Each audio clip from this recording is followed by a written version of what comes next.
gift of dawn. Cacti, the gathering storm, in the heart of Brindle Cove, the sea voiced its ancient, unending soliloquy to those who dared to listen. The waves, ever present and eternal, kissed the boat's hulls, a timeless ritual both benign and foreboding.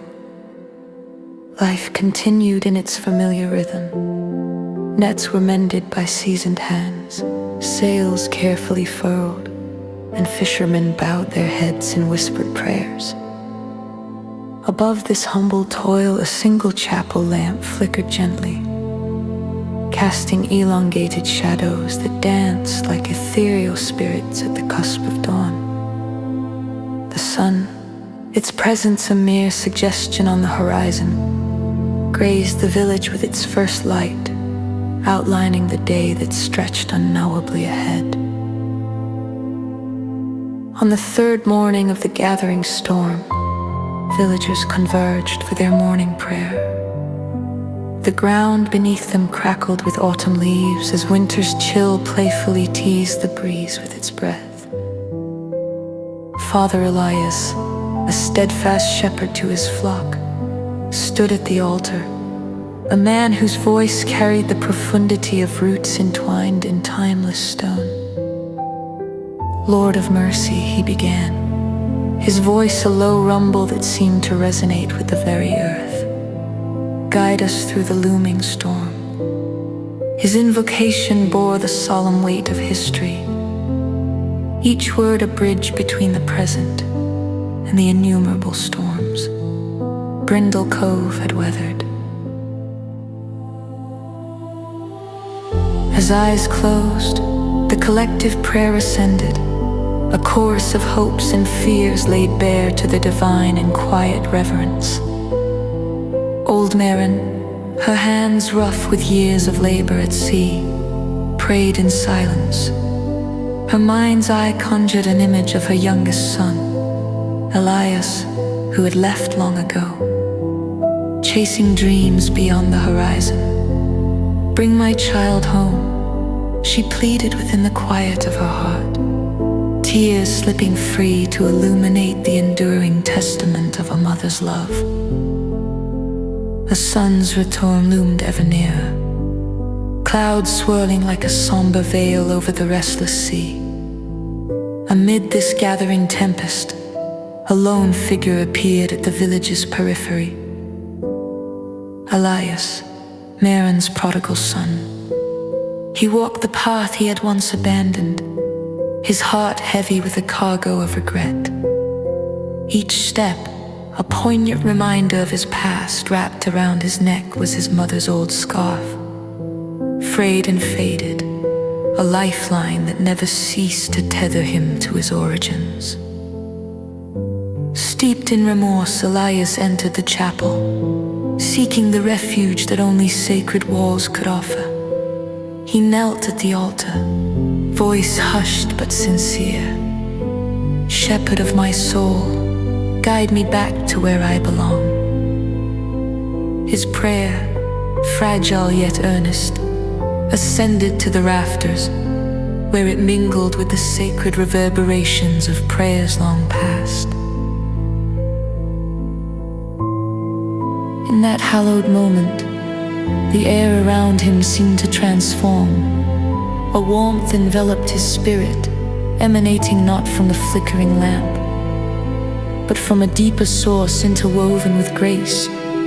It was a call, a profound invitation to reconcile with his past, discovering within his failings the gratitude that had led him home. The call to action. With a soul newly invigorated, Elias rose, his steps now purposeful and unyielding. He crossed to the village square, where the cicadas offered their symphony beneath rustling leaves. Standing before those he had once known, he felt his voice quiver, yet the sincerity in his heart held firm. I have wronged many of you, He confessed, allowing his eyes to meet theirs humbly. But I ask for forgiveness and a chance to mend what I broke. The villagers, touched by his humility and courage, nodded in quiet assent. Maren stepped forward, her eyes glistening with unshed tears, resting her weathered hand lovingly upon his cheek. A simple gesture of unconditional love. "We are all prodigals," she murmured, her voice echoing the shared belief that gratitude opens wide the gates to healing. The feast of renewal, that night under a canopy bejeweled with stars, the villagers gathered for a modest feast. The storm that had once threatened dissipated like a phantom, leaving only a gentle breeze to whisper tales of peace. Bread was broken, salt shared among them, laughter intermingling with tears, as Elias sat at his mother's side.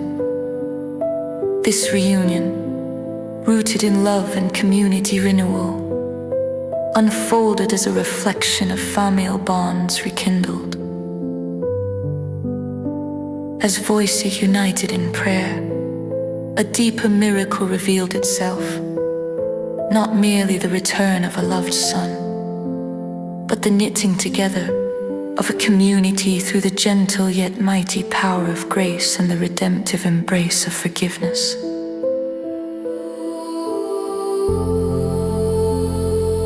Holy One, who watches over the storm tossed, guide our steps upon the uncertain path. We thank you for the joy that follows gratitude, and the strength to embrace the gifts of each new dawn. Amen.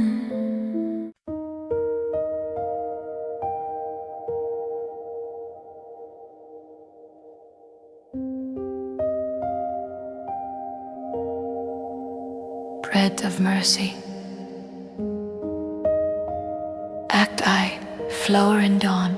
The clock struck 4 a.m., its chime a soft whisper in the silence of an immigrant bakery, wrapped in early darkness.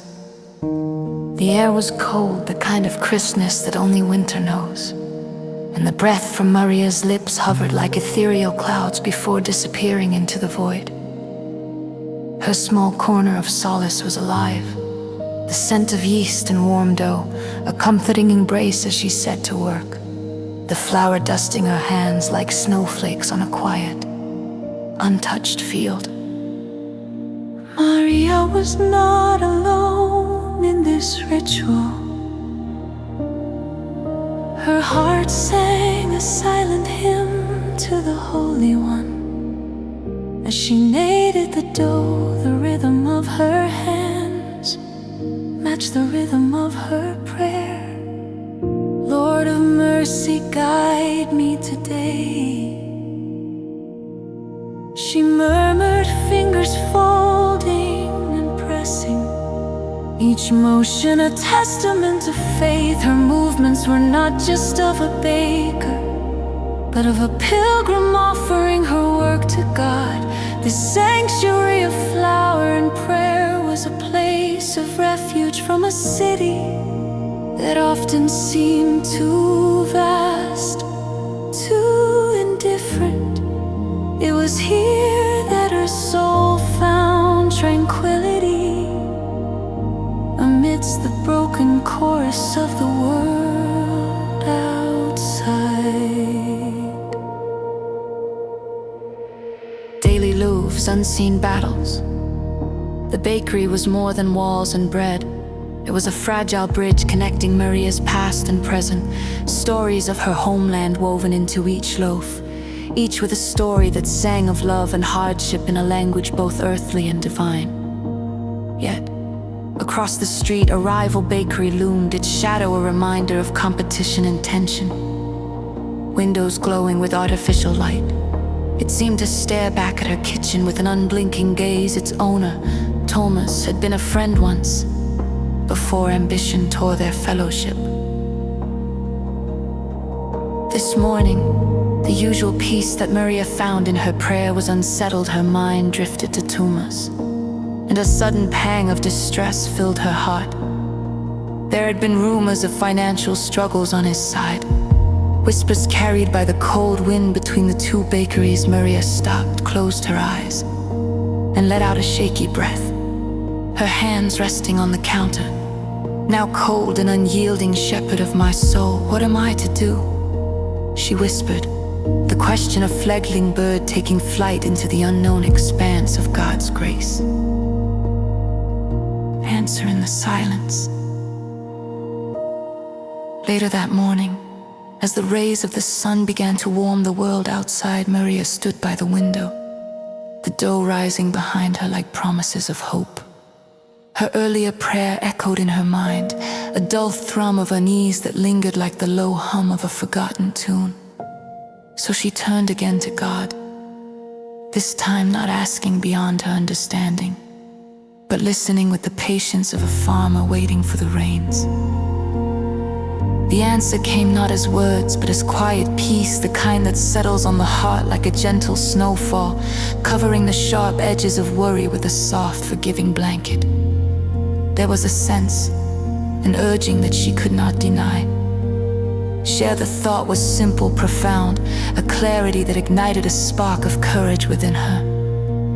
Maria's fingers brushed the cross hanging against her chest. A silent promise formed on her lips, her eyes lifted towards heaven, filled with a new determination.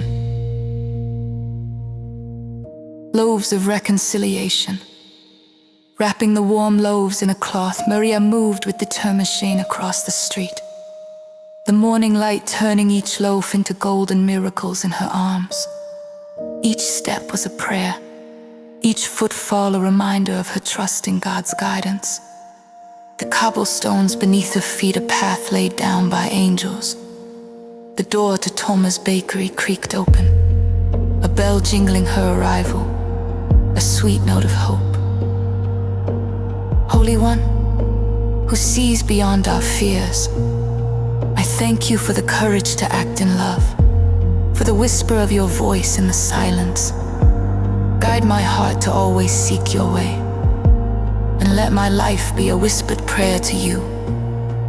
In humility, I find your strength. Amen.